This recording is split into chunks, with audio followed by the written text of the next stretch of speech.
Welcome to your Directors Club of America podcast and backstage pass with the biggest names in the game, the power players.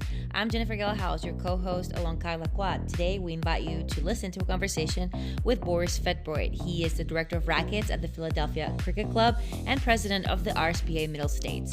Enjoy this episode and make sure to subscribe. If you want to keep the conversation going, we invite you to follow us on LinkedIn, comment on our post, and let us know what you think. Remember, no filter needed. Enjoy. Welcome, Boris, to the Power Players podcast. How are you doing today? Good. Happy to be on. Of course, we're excited to have you. Kyle, how are you doing today? You want to start shooting? Yes, absolutely. Boris, we've known each other for a long time. Congratulations on all your success at Philadelphia Cricket Club. It's a club that is very special to me. I used to work there back in 2003. But, after I left, it ran into some hard times and there was some drama. And, I think in our industry, a lot of directors, they get that director role and they're excited and everyone thinks it's all, rainbows and lollipops and they're going to come in there and things are just going to go so smoothly. But I know that wasn't the case for you, including the fact that you were hired in September of 2020. Yeah. So my question to you is this: how do you, as an incoming director, handle the tumultuous culture that it was at Philly Cricket Club? I mean, the place was an absolute dumpster fire until you came in. So how does an incoming director actually handle that? How do you change the culture? How do you get people on your side? How do you just completely do a 180 and flip the script? Yeah, to your point, I was hired in September 2020, right in the middle of COVID. So when I started, it's one thing to kind of get to know members, but it's hard to get to know them when they all have masks on. So the club was actually shut down for 4 or 5 months before they reopened. But I did walk into kind of a firestorm. They let the previous director go, they let the head pro go, and I'm without kind of letting me know. So I was kind of in a tight situation there, and I came in, and my kind of philosophy is listen first, absorb the first 3 months, kind of see what the pros are, see what the cons are, and all aspects of the program, and then kind of think about making small 5 to 10% changes in each program, in each aspect, and kind of also figuring out who the key leaders are, and if those key leaders are pushing for what's in the best interest of the overall program, or it's in the best interest of kind of their own self, what they want for themselves at the club. So I kind of went through that philosophy, went through that kind of mindset, got key leaders on my side, kind of educated them on the rackets industry, not just the tennis industry, because we're always kind of trying to push ahead in trends. And padel was upcoming, paddle was getting bigger. So I got the right people on my side that wanted what's the best for the program. And we made 5-10% changes kind of in tennis, paddle, pickle. And over time, I gathered that respect from the membership, and now it's kind of on the right path. There's no finish line for me. I always think that I can always do better, so I always look to improve every year. Now, you talked about trends, and I know Philly Cricket Club, you have tennis, you have padel, you have platform, you have squash, you have pickleball. What is it like to be at a club that has such a storied history and tradition, and then be able to kind of stay progressive and innovative? How do you balance that? So all of our decision making here is based on data. Any decision, anything I try to sell the leadership team on, I have to provide facts and kind of numbers to say, hey, this is the direction we're going. I'll give you an example. During COVID, one of our members built a padel court in his backyard. Well, we found that squash players, members, tennis members, paddle members, they're all playing padel at this guy's backyard. He pretty much had his own like 4Ts reservation system. So every type of member you got is playing padel. So we're saying this guy's having 100 reservations per week. Obviously, it's a hit. We're hearing news from Europe that padel is the fastest growing sport in the world in South America. So let's give it a shot. We had some the tennis traditionalists had some negative feedback towards that. They're saying, why are you getting rid of 3 grass courts for 4 padel courts? We said, we don't want to be playing catch up. We want to be kind of ahead. You still have 18 grass courts, so we built these four padel courts. Now you ask the same members, are like, we love it. We want more. But you still want to protect the historic aspect.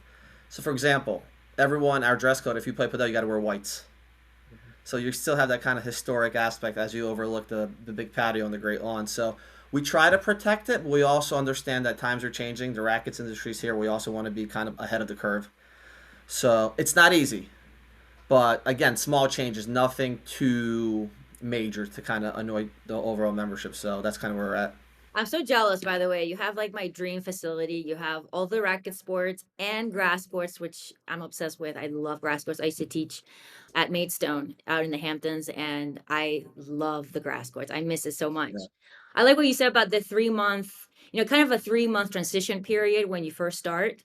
I think that's so true. And in my case, that's a full season. And it's like it takes one season to kind of like get your feet wet, kind of see how things are going. So it's definitely an interesting scenario. I'm guessing you are year round, right? We are year round. Yeah, we have the indoor courts, hard courts. Paddle's Yeah, of obviously a course. winter sport, so we're a year round rackets program. Oh, that's awesome. And Yeah. so, how was the process for you to get in that position? I saw that you were at Fairfax out in Virginia for a few years before getting this position. I mean, this is a big job. How was that search period for you? It's funny how it all played out. I probably interviewed for 10 to 11 director positions before getting this gig. A big one was at River Oaks, and it got to a point where I was interviewing and I realized just knowing how to interview, learning small details in each interview, kind of how to do better in each interview, and I realized that that's a whole process itself. And when Philly Cricket opened up, they did this search in house, and I said I'll apply. I'm like 30, I think I'm 33 at the time. Like I probably won't get it because I don't have a director's. I had like 3 years at Fairfax, but I missed out on some smaller clubs. What are the chances of me getting Philly Cricket? I went in there, and it was weird. For the first time, I was fully myself. So they pretty much like I went in there and I had that mindset of I'm interviewing them as much as they're interviewing me. And they said, "What did you think about our facility?" And I was like, "I think it's absolutely beautiful, but I think your indoor courts and your indoor facilities beyond embarrassing." And I literally said that to there's past presidents, there's current board members on that board, and I said that, and I'm like, I'm just being honest. And so I interviewed with them, I interviewed past presidents, I interviewed with the current staff, just a lot of different focus groups, and then the GM called me the following morning, said, "Hey, we want to hire you because you were just yourself." So I've always kind of heard like the right place, the right fit will come along when you're kind of like least expecting it, and it was a perfect fit. And I'm originally from Philly, so it kind of all worked out. Yeah. But yeah, the process was long. It was surprising, but at the end, it was worth it. So, yeah, so here I am. So it wasn't through a search firm. It wasn't a search firm. Mark McMahon put in a word for me with Jim Smith, who's our director of golf, also kind of our GM. We actually don't have a GM here. We have a three-headed monster between our director of golf, Jim Smith, our director of grounds, Dan Mearsman, and Linda Cozy, who's kind of our CFO and director of financing. So we have a three-headed structure. We don't have a single GM. Interesting. And they ran this search in house with some feedback from search firms without hiring them. Okay. So who do you report to then? I report to Linda Cozy. She's the GM of the St. Martin's campus. We have two campuses. So we have a St. Martin's and a Flowertown. I report the Rackets campus is on St. Martin's. Oh, okay. And honestly, it's been great because she's like, listen, you tell me whatever you need, whatever resource for you to succeed. If there's something we're not providing, you're failing. And they're never involved in day to day.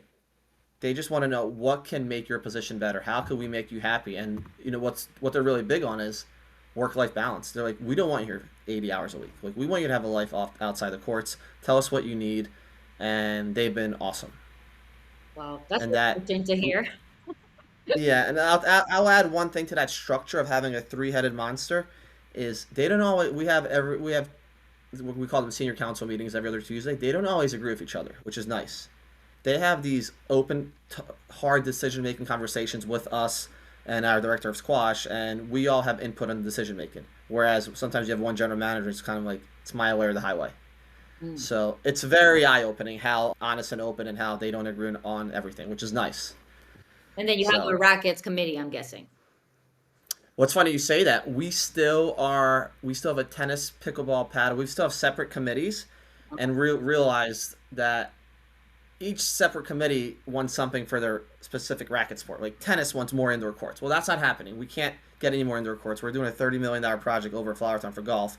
We got three more. We got four paddle courts, three more padel courts. So like, we are a rackets club. We are not a tennis club anymore, and we are actually transitioning into having a rackets committee now.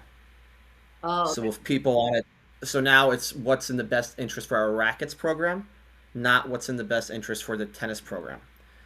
That makes more So, sense because and then it's like they're competing against each other. Yeah. well, correct, because what happens if like we have a tennis committee and we're giving the tennis membership a platform to tell us what they're frustrated with because they want more tennis specific stuff, and we can't always give every specific racket sport what they want. That's just nature of the business. And a rackets committee is definitely just going to say, hey, we have all of this to offer. If you want more indoor court time, there's a local commercial club, join that club. So it's just the kind of, it's the honest truth. Hmm. So, So Boris, you sound, and obviously you are such like a seasoned director now, and it's great to hear that because I've known you for a while. I tried to hire you for my club down in Boca yeah, years ago, yeah. and it's great to see your evolution. But I know you were trying to get a director job for ages, and you applied everywhere, and you kept getting a no. How does somebody that applies as often as you did, that keeps getting no's, how did you keep your head up? How did you stay positive? What made you just keep going? Because that happens a lot where directors are just, or aspiring directors are getting a no, they go interview after interview, and then they just kind of become disenfranchised. So what was the difference for you? What made you so optimistic that you were gonna finally get it? It was, to your point, it was beyond frustrating.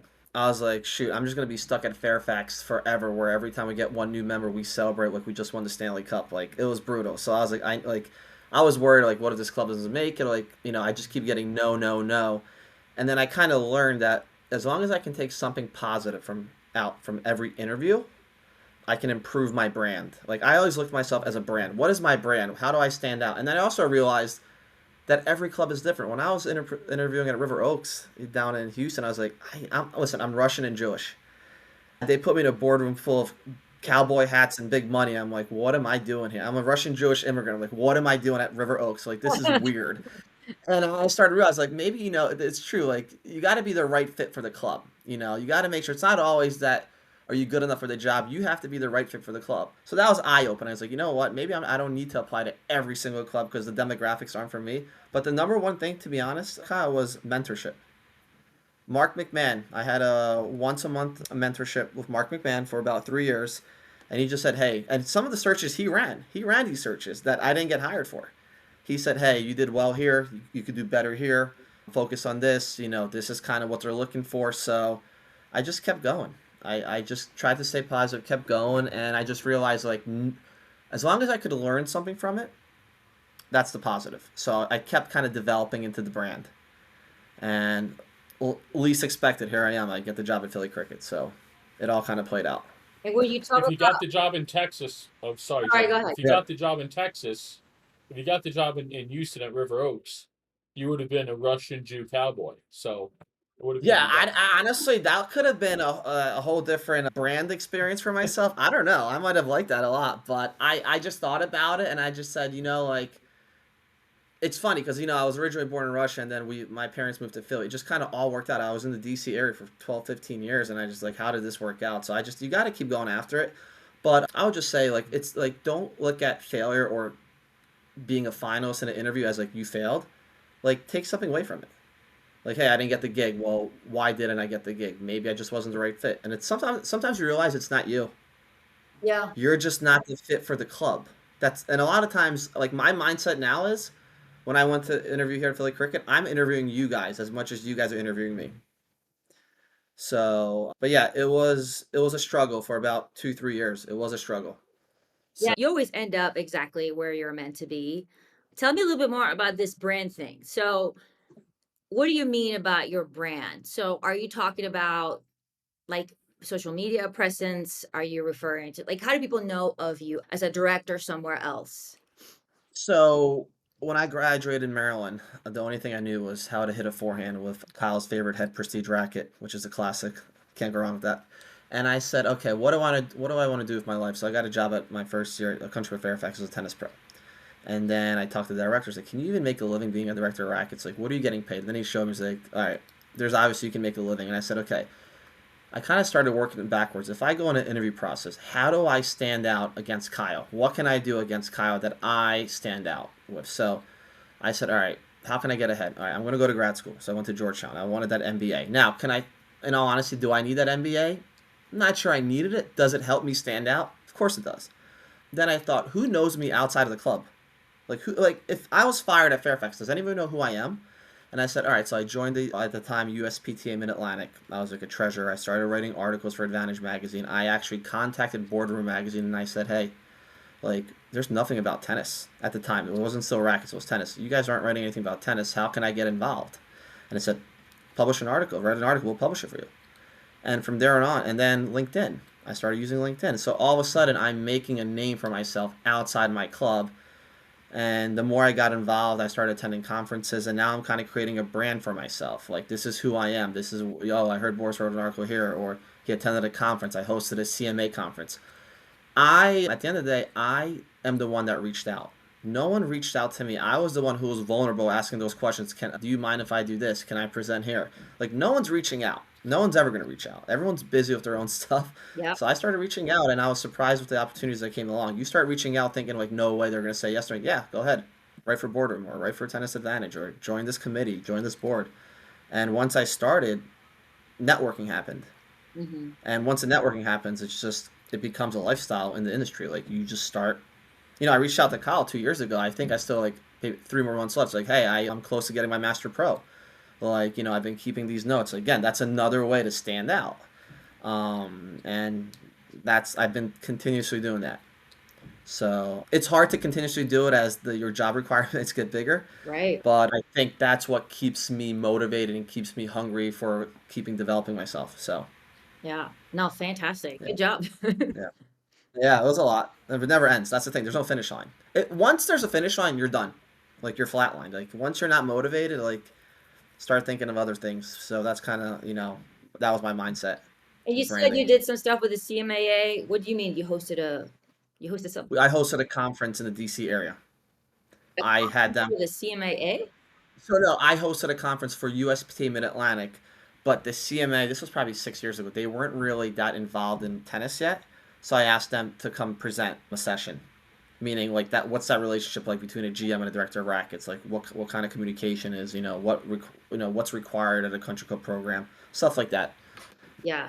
And again, it just gave me it was like, who's this guy reaching out to CMA in the tennis industry? And I was like, yeah, I'm that guy. I'm the Russian. Here I am asking questions. No, I love that, and I think our tennis organizations have missed out hugely, right, on this, because now I'm thinking about it, now that DCA is more involved with CMA, I'm like, that's such an obvious no-brainer connection to have for a big part of the industry. I mean, a lot of us are in clubs, so the fact that there's no presence of tennis or rackets is kind of crazy to me. So yeah. That kudos to you for having that vision so early on. Yeah, thank you. Yeah. So Boris, I noticed you mentioned like RSPA, USPTA, CMAA, CRSE. There's like a whole alphabet soup, and maybe you're just in love with the English language, but these certifications, what does it all mean? What does it mean to you? Does it mean anything at all? I thought about this because when I was presenting down at Racket X, I actually called it, at some point I called it being a certification slut. I hated using that term, but I just said it. Because you look at LinkedIn, they got all these names, like, you're this. I was like, all right. I think it depends where you are in your career. Like, obviously, early on, get certified. You have to get the basics done. When I was getting certified, if you weren't an elite pro in USPTA, you weren't being looked at for a director's job for tennis. Like, that was pretty strong. Like, that was a standard. I just see all these people getting all these certifications, but it's like, all right, I got it on my resume, but who are you as a person, and can you sell yourself? Like, I'm not a big certification person anymore. I'm more so about who are you as a person, what's your personality like. Mm-hmm. Like, in this industry that we're in, facilities help out programs, but your personality is what creates the experience. That's what it is. You can put 5 people in the same facility, and some member's going to love it and some are going to hate it based on how that person is as a human being. How personal are you with the members? How do you connect? So when it comes to certifications, it gets you through the door. But I'm sick and tired of this, like, oh, PTR and RSPA. It's like, why don't we just all try to help each other? Yeah. Like, Kyle, Seth's consulting. What's your goal? You're trying to help people navigate them through the rackets industry, through their careers. And it's this whole RSPA and this USTA certification, and PTR is better. I was like, why don't we all just shut up and help as one? Hmm. And just like, why are we competing? I don't know if there's other countries that compete like this, but we're like, this is better. It's like, who cares? Like, why don't we just get all on the same page and just like, all right, you're certified now, focus on this. Like, I'm not. It's frustrating. It's really There's so frustrating. much So politics involved where it's like, who cares about that? And I wish we could certify personalities. Certify Yeah. good personality, but we can't do that. I think the certifications help you maybe put it on your resume and get you the interview, but I don't think they help you develop Yeah, exactly. in the profession. And I think that's the biggest issue. And it is frustrating when they call and say, hey, you got to pay your dues, you haven't paid. I was like, okay, well, when I pay my dues, you're going to call me and tell me how I can improve as a director, or are you just going to make me pay for more shit? Sorry for cursing, but it's been a long road, and I'm just kind of frustrated. And I think going back to what Kyle's doing with Sets Consulting and what Jared's doing with Directors Club, it's finally just killing that BS. Is, hey, we're all in one room. Let's talk money. Let's talk careers. Let's talk, Yeah. where we're heading as a rackets industry. And it's finally coming all together. And it's no more like, oh, like BS, like, are you certified, or what's that guy making? We're having honest, hard conversations. I would And say the first 5 years of your career, having that certification is important. After that, no, you don't need it. You really don't. no. No, the only thing I think you need, like, again, the only thing I'm working towards, because I've been doing it for a while, is that Master Pro of the RSPA, just because it takes so much time. It takes 10 years as an Elite Pro to get it. That's something that I'm doing more for myself, Mhm. not for anyone else. I'm doing that for myself because I think that's a hell of an achievement. Other than that, in 3 years, they might have a different certification program. Like, who knows? So again, like you said, Jen, the first 5 years, but then what? Like, Yeah. all right, what are we doing next? So that's kind of You're my still thoughts on you're still certification. stuck on, getting to a lead and getting, the grip right and the feeding perfect to P1 because for some BS reason you couldn't get it the first time. Like, Well, move on from that. I've Like, I've interviewed a person, and he had Elite Pro and he had all these certifications and he had the whole damn outfit, and then I had interviewed a guy who just played Division 1 ball, comes in, I put the same people with the same kind of like group lesson, and the guy who had no certifications, he was awesome. He was a rock star because he knew how to connect with people. yeah, He knew, like, there's so many different personalities at commercial clubs, country clubs. You got to be able to adapt and connect with all types of personalities. And if you can do that, you're already selling yourself. You can have a million certifications, but if you can't sell yourself, like, we're in the selling business. Like, what's the point? mhm. So that's kind of my whole stance on certifications. I'm just tired of it. I hate it. So Well, good. Listen. Certifications don't always mean education, right? correct. And for me, for what I do for my company, I'm not selling a piece of paper. I'm selling a lifelong career. And so it's just one of those things where I think people have a hard time navigating that alphabet soup. But ultimately, you're absolutely right. It's about what you do with it, the opportunities that are provided to you. How are you going to step up, right? What are your standards? What is your personality? That's going to set you apart than anything else because eventually in this industry, everyone, especially the first 5 years, everyone has letters next to their name. Yeah. Yeah. I'm even the president of the RSPA Middle Mm-hmm. States. I'm the president of it, and I'm telling you, like, it's important maybe the first 5 years, but other than that, like, that's it. Like, we need education, we need mentorship, we need pathways so people understand, what it takes to succeed. People need to understand not every club's the same. It's not a one shoe fits all situation. So, like, Yeah. as long as you're willing to learn and willing to be vulnerable and willing to listen, I think you can succeed. But if you're hard headed and you think it's all certifications and it's your way or the highway, forget about it. Right. And the argument is too, is that, oh, it's about networking, which, yeah, networking is great, of course. The more people know your name, the better, right? But they got to have some depth to it, right? Like, how important is it to network at a conference and talk to 100 people? And great, they know your name, but they don't know anything about you. They don't know your personality. They don't know if they like you, where you come from, anything that's really substantial, right? So, can you talk a little bit about that? How has networking played a role in you getting to the position that you're in now? So, networking for me is like you have to have a purpose at every conference, what you want to get out of it. And when I say purpose, it's not about who's presenting. It's more so know who the people in the room are. Do your research before you go. Like figure out, all right, that guy's, that guy's the VP of the CMA, or that guy's a general manager of a country, or that guy is a master pro. He's been through 4 or 5 major clubs. Go connect with them. When I saw Mark McMahon, I was looking at his videos. I think I bought them on Tennis Resources for specialty courses about like the business of tennis or something. I was like, who is this guy? I go on his website and he's like doing one-on-one sessions, and then he's doing searches. I'm like, all right, let me put this together. If this guy's doing specialty courses, he's a master pro, and he's doing searches for big clubs. Why wouldn't I connect with this guy? Mm-hmm. Like, I need to network. I need to introduce myself to this guy, and he was a massive help. So I think you have to know kind of where you want to be, what your kind of, not your end goal. I don't know what my end goal is. I don't know where I'm going to end up, but kind of what you're looking for, and kind of understand who those key people are. And if they are at those conferences, go ahead and chat, talk to them, chat with them. But I go more so about not the presentations. I go more so with networking, but with a plan. I network with a plan, with an agenda of my own, not the conference agenda, my own personal agenda. And obviously, the more people you talk to, it's like, you get to meet all these people. But if I meet 100 people and I walk out of there, I'm like, all right, who really knows me? To your point, Jen. Mm-hmm. Or if I have 3 solid, long conversations with the people I want to chat with, I get a lot more quality out of that than just saying hi and bye to 100 people. Right. So I think, though, here's the thing. I think it's also good to network with people from different types of clubs. A commercial club director, a private club director, so that they can give you feedback of like, all right, this is what it's like, this is what I'm dealing with. And if that's something you want to deal with or not, it kind of helps you navigate in your own pathway. That's such a good So, point because the structures can be so different for staff and how much money you make.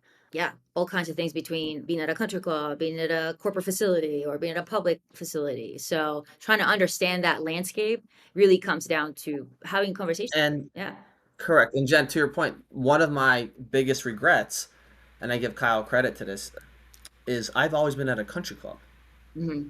I've always wondered what would it be like at a commercial club with a high performance junior program. Like, I guarantee you, I'd probably enjoy that personally a lot more because I love working with high performance kids being a former high performance player. Like, I don't get that at Philly Cricket. Like, that's the one part I miss. But then the pros and cons are, well, the compensation is way different. Like, I would love to be a college head coach, but the college head coach big paying jobs, there's just very few, and all they're doing these days is cutting men's tennis programs still. So it's like that's the biggest regret, is like, I don't know anything else but this private club. And Kyle, what were you at Boca for, what, 20 years? 19 years, 3 months, and 24 days. There you go. Who's counting, right? Yeah, And Kyle exactly. said, you know what? I'm going to do my own thing, right? So and it's not about he's doing his own thing, like he's creating his own schedule. He can wake up whenever he wants. He's not like that. I bet Kyle wakes up at 4:30 a.m. and he's off and running, right? But it's doing something valuable. And I'll be honest, like at this point in my career at Philly Cricket, I feel a little. I've had these, again, open conversations with my leadership team. I've had these conversations. They're always like, "What can we do?" I was like, "Yeah, I feel a little flatlined. Like, it's hard to build a year-round indoor tennis program with only 2 indoor courts, with the size of our club." And that's kind of like where I'm at, and that's kind of like the pros and cons. So I don't know. I feel a little like it's tough. Yeah. I don't know. Yeah, that's got to be tough. But I'm sure you're super busy. I mean, I know, what is it, the River Club in New York City? They only have two courts, and it Yeah, is nonstop.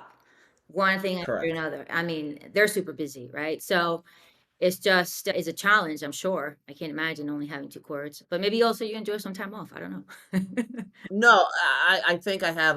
We talk about work-life balance, and I love that kind of whole mindset, but I think it's kind of BS. I have no work-life balance. I just have my life is work. So, like, my intention is to grow a program, and I can't because we lack the facility. So there's only so much you can do. So instead of saying like, "Damn it, I'm over it. I want to move on to a club with more in their courts," I kind of think, all right, what are some other ways? We have a private school across the street. Would they be interested in kind of putting a bubble over their hard courts and stuff like that? So I'm Mm. always thinking of different creative ways to keep myself busy. But that's one of the cons, I feel, like cricket. You did say it's like a dream facility, but you start realizing like your dream facility, you start wanting more and more and more, and that's like I will never be satisfied. And I think that's a big issue why I'm still single. I think every time I date, I'm looking for something better. And I'm like, here I am, again, single, looking for something better. It's helped me in my professional career. It hasn't helped me in my personal career. Boris, just be happy, man. Like you have grass I know. courts, you got indoor, you got all the racket sports, you're good. I'm trying. I'm trying. But yeah, but that's the thing though. It's not. the work life balance thing is complete BS, Yeah. because if you're truly balanced, what happens when you go on vacation? Are you really working 50% of the time too? No, you're completely in vacation mode. Yeah. Maybe you have your phone on, maybe you're checking emails, but mostly when you're at home, you're at home. So it's not work-life balance, it's the work-life management, Yeah. right? And you Correct. just have to manage that time, and just have to be smart about it. But, when this podcast goes live, there's going to be a lot of GMs and maybe even some board members that are going to watch this.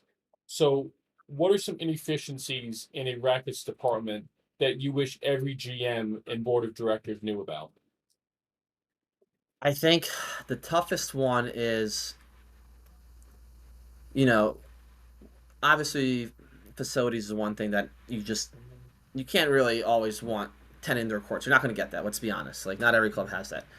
I think the financial structure is, when it comes to compensation with the directors, is a issue in regards to, if your GM isn't taking care of you financially, right, for the director, well, it has a trickle down effect to your staff. Because if my GM's taking, let's say, 10% away from my lesson, right?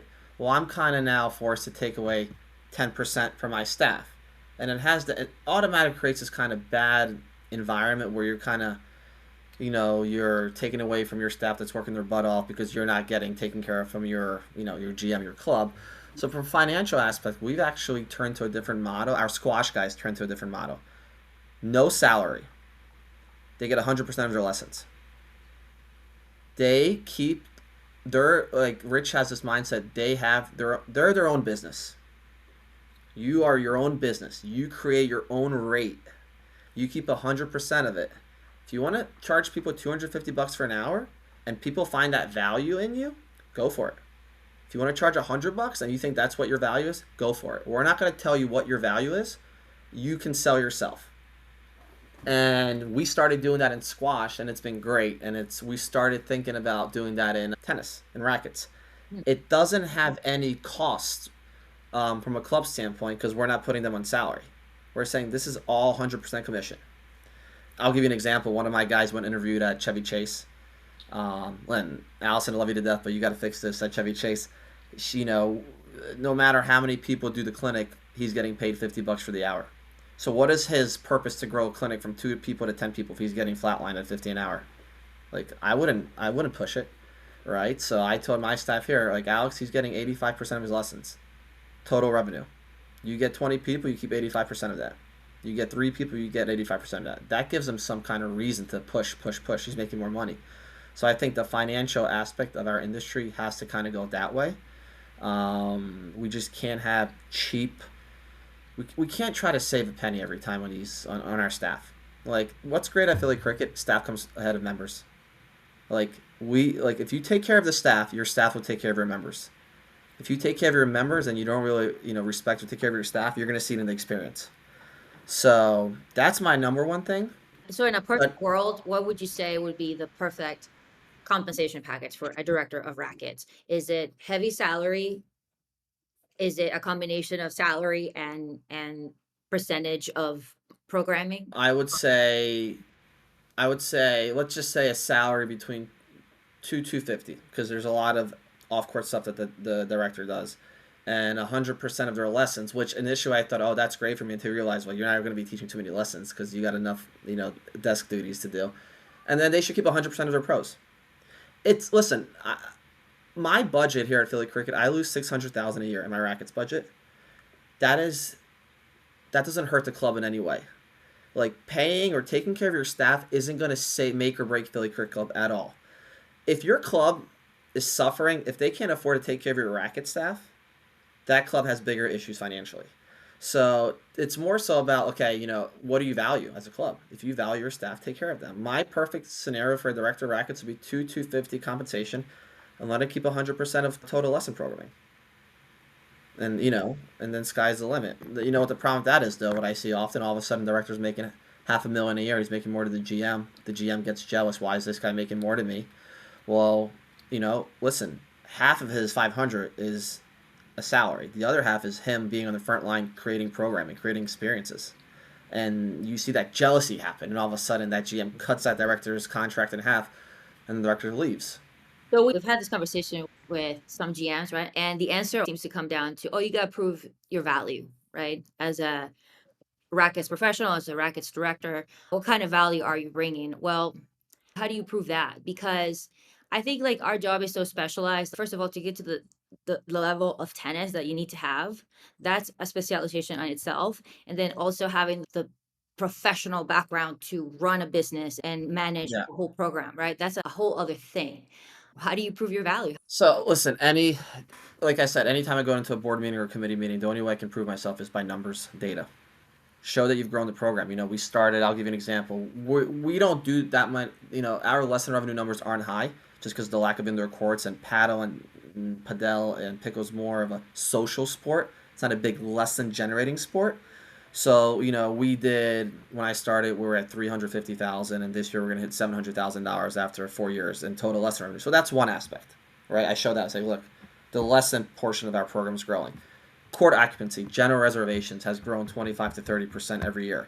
So I'm showing them that, like, okay, look, numbers are up since I've been here, right? This is great. But there's also one thing that we can't measure, and that is that one-on-one personal experience, that family experience that members are getting that GMs don't see. Like, I go out there in the Great Lawn and I can say hi to 300 people. The GM doesn't know anyone, right? Like, he doesn't have that one-on-one experience, and that's the value that's priceless, that you can't really measure, but you have the support of that community.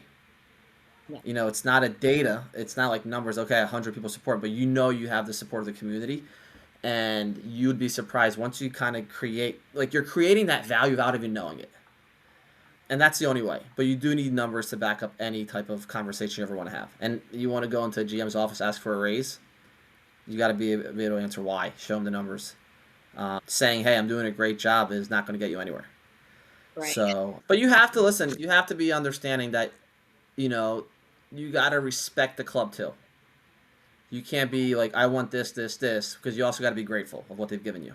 Of course. Like, I'm very grateful. I'm not going to go in there and say, if you don't give me a $50,000 raise on my salary, like, I'm out. Like, you know what? After Philly taxes and after federal taxes, that's not much. So there's that portion of it. But yeah, listen, I'm in a situation where the three-headed monster is great. I love it here. They're not on me day to day. And that to me is also something that you can't measure with money. Mm-hmm. So, but that's so value goes both ways in my head. Yeah. All right. So, Oh, that's great. I also wanted to ask you a little bit more about RSBA, because we kind of moved on from that a little too quick. Share with us a little bit more about RSBA, the new rebrand. Like, what are your thoughts on it? Are things going in a positive direction in your opinion? With the changes, are there enough changes? What do you see? I think so. I think what's helping the RSPA is that originally is this whole, like, we're gonna contract with the USTA and get this whole tennis whatever credential thing for certifications come together as one. And I think that now that the rackets industry has turned into the rackets industry, the RSPA has got away from that and are focusing more on the bigger picture of, like, padel, pickle, all these different racket sports. I think we're in the unknown stage. I don't know if we're going in the right direction. I think what they're doing with padel now with Marcus, I think they're bringing a lot of stuff in-house and creating their own certifications. I like that more so than, like, having these outside party companies do your certifications. I like that we're doing everything in-house. You still have some old school tennis RSPA members that don't want these other racket sports around, and they don't want change. And if you don't want change, you're going to be left behind, I'll tell you that. So I think they're in the right path. But my answer is, we'll see in 10 years. Like, I don't know I really don't have an answer for that. I think Brian's doing a great job rebranding. Like, that was the hardest part for Brian. Like to get people to agree to rebrand. Like, we have all these different certifications now. They'll be good, like you said, Jen, for 5 years. And then it's like, what after? Like, I had a conversation with Brian when I was down for one of the meetings a month ago. I was like, why isn't the RSPA doing searches for country clubs? Like, if I want to join the RSPA, and I'm like, and they're doing all these searches for commercial clubs and country clubs, that to me brings a lot of value, more than any type of certification. Like, all right, they're obviously hiring for big clubs, commercial clubs. Like, I want to be involved with them because that is my connection from where I am now to where I want to be. Mm-hmm. I know they do the Mark McMahon search, but I'd like to see them more involved personally, and not so much kind of like Mark on his own. But I think that's value to me there. Do I you think think to they have Kyle's the point, expertise to like be able to handle that though? yeah, Mark brings in the expertise of, I guess, of like the search process. You know what the biggest problem is? At the end of the day, the search committee for each club decides who they want to hire, and that's what drives me crazy. And this is where I think the RSPA can be so much more educational, saying, hey, that's great that these 8 search committee members want to hire this person, but none of them know anything about running a rackets program. None. So if the RSPA comes in and educates these country clubs and even the CMA, hey, this is what you should look for in a director, or this is what's great. Let us educate. Let us run the search. Mark can still be involved. I think that just brings a lot more value. If they went down that pathway, I think they'll create a bigger brand. Yeah. So we'll see. I don't. I thought the USPTA wouldn't last. I thought they'll be done, and I honestly think the rackets industry saved them. So that's I interesting think you all say these. that because to me, like, so I used to be with USPTA and I Yeah, left just before the rebrand. So it had nothing to do with that. yeah, But I wasn't happy when I heard about the rebrand, and I'm a big supporter of rackets. But yeah. to me, the issue that I had was that it came out of nowhere and the membership wasn't involved. Imagine going to your club and you wake up one morning and they've changed the name and what they stand for and everything about it. So I think it pissed off a lot of people. What do you say about that? To your point, yeah, like if I worked for them and I found out they're going a different direction, I had zero input. I'd be like, what the f? Like why wasn't I involved? Like I thought if we're one team, like we should have input as a team and figure out what's the best direction. Like I said, if you go to our meetings with the three-headed monsters, we have open, hard conversations.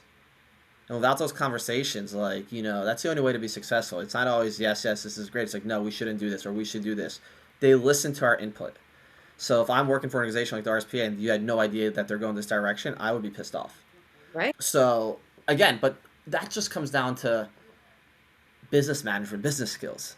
But Like right, communicate to but your hold staff. on, Yeah, hold on. So, because you're the president of the Middle States, right? yeah, yeah, So you clearly knew something was brewing. But at the end of the day, is it really the best move to let 17,000 members know, and then they all have their own opinion? At some point, someone's got to take the reins and yeah. say, this is the direction we're going. Now, in terms of the name, in terms of the lettering, in terms of the logo, I mean, that's all completely subjective. But at the Correct. end of the day, do you really want to give that information out to every single member and then just have them have their way with it? At some point, some things have to be kept sort of under the rug, right? Correct. Jen, what was your position there? Jen, what was your position there? I think the membership should be involved because it was already an established organization. And I think to make such a huge decision, the membership should be involved. And I understand that, they have the board that makes that decision, but just because you can, it doesn't mean that you should. I really think that Yeah. they should have involved the members, but that's my opinion. So, yeah, So you when the federal government passes a law, do they send out a ballot to every single resident of the United States saying, hey, do you agree or no. disagree with this law? No, what they do is they have elected officials, which is why we have voting, and we have board members, we have division board members, we have national board members. They're the ones that are the constituents, and we kind of take it from there. We can't have every single person have their opinion and make a vote. Now Well, maybe we yeah. could, but how many are actually going to do it? Because RSPA does send out emails all the time. Hey, national board elections are coming up. Hey, division board elections are coming up. How many of those members actually reply to those emails and actually vote? Correct. So I think, Jen, I think you misunderstood me. I was asking what was your position with the RSPA when you were involved with them. Oh, I was just a member. Okay. I thought you were working with them like down in No, Orlando or no, something. I no. thought you were. No, I thought you were working with them down in Orlando, and I thought they just kind of blindsided you. So my point is, in all this, you have to have key leaders in the organization, like the board. I guess the board's making decisions, right? So I would say if the board members are aware of it, that's fine. My biggest concern, if we invited the whole membership of this, is when you look at the average age of a tennis pro, it's like 55 years old or whatever it was. Like they're not going to want change.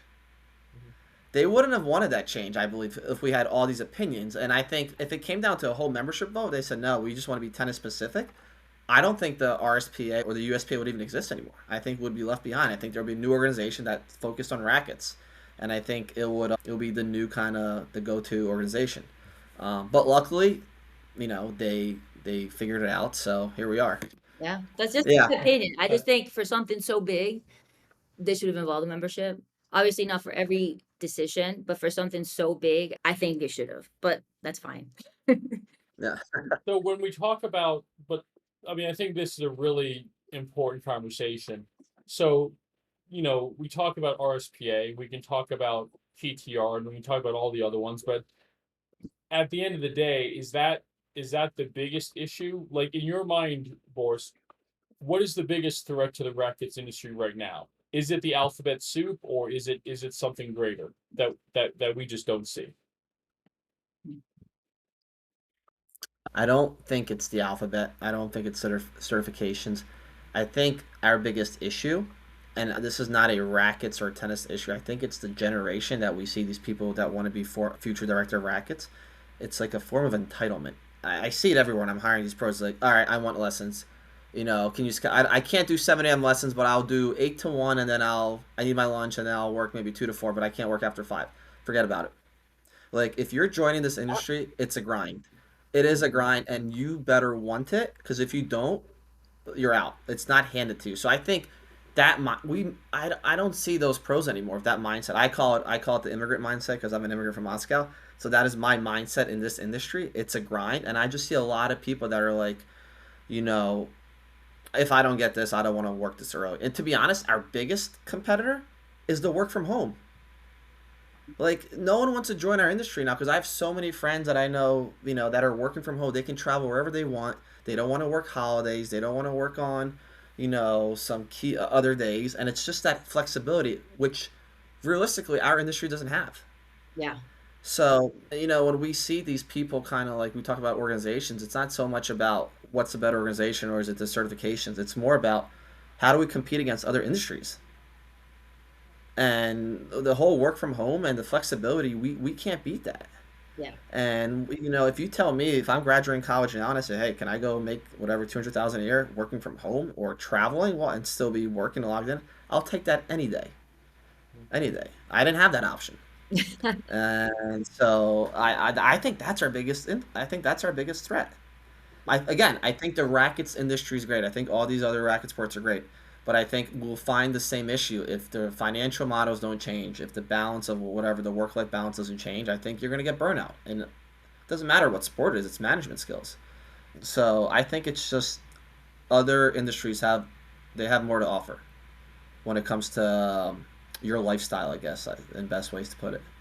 Yeah, it's going to be So interesting because a lot of those stay-at-home jobs are going to be affected by AI too, and I think there's a lot of changes that are going to be happening, and rackets or tennis, whatever, needs to stay up to date and understand what changes, if any, that we can make. Yeah. yeah, I'll just add one more thing regarding the PTR and the RSPA. I don't think there's enough, and this is again what Kyle does a great job with Sets Consona. There's not enough organizations like Sets Consona or Directors Club where it's actually like they generally want to help people.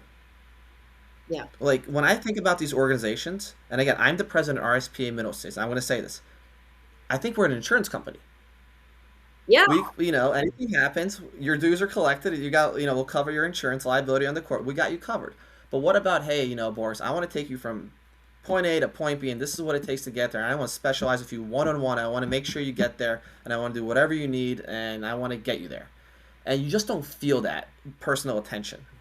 And I think that's what we lack. I think there's a lot of people in our industry that don't know how to get to where they want to be, and they're also afraid to ask for help because they look, in their mind, asking for help is a sign of weakness. Where in my mind, it's a sign of learning, learning, continue to learn. And I think that's what these organizations lack.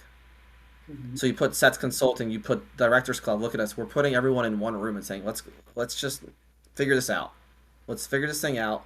We're a team. We want everyone to succeed, and let's have these tough conversations. And the people that put themselves out there, that are vulnerable are going to succeed because they want to get better, they want to learn. So I think that's the mindset of moving forward, regardless of racket sport. So Gosh, this has been so fun. Just having such an open conversation. It's like, right?